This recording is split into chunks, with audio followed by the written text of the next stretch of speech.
দেখায় যে কোনো বনি প্রমিনেন্সে। দেখেন এখানে চাপ দেন, এই দেখেন কি সুন্দর হলুদ দেখা যাচ্ছে। হ্যাঁ হ্যাঁ, এই যে আমার এই বেবিটার হলুদ দেখা যাচ্ছে। ও আমি চূর্ণ চূর্ণ চূর্ণ তুমি ব্যথা দিইনি তো শোনা। আচ্ছা হ্যাঁ হ্যাঁ হ্যাঁ ঠিক আছে। তারপরে ওখানে দেখলাম জন্ডিস আছে।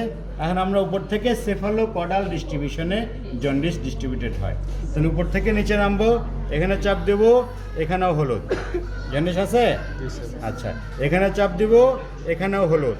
এখন হাতে পায়ে চলে যাব, হাতে পায়ের এই পর্যন্ত হলুদ আছে, এই জায়গায় গিয়েও হলুদ আছে। দেখেন এই জায়গায় হলুদ আছে, কিন্তু পাম অঞ্চলে হলুদ নেই। ঠিক আছে তো? তার মানে জন্ডিস এই পর্যন্ত চলে আসে। হ্যাঁ অবশ্যই ওরাসকে বিলিউবিন করতে হবে। তোমরা যদি কালকে এসে দেখো যে ওর বিলিউবিন কমপক্ষে 15-র উপরে আছে, এবং ওরা এখানে বলবো ফটোসাপে দিয়ে দিতে। ঠিক আছে তো?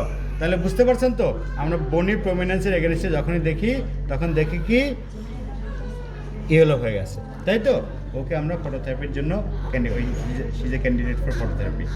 ঠিক আছে, ঢেকে থাকো। আচ্ছা কান্না করো না, কান্না করো না। আমি শুনো শুনো শুনো শুনো, পাখি পাখি পাখি।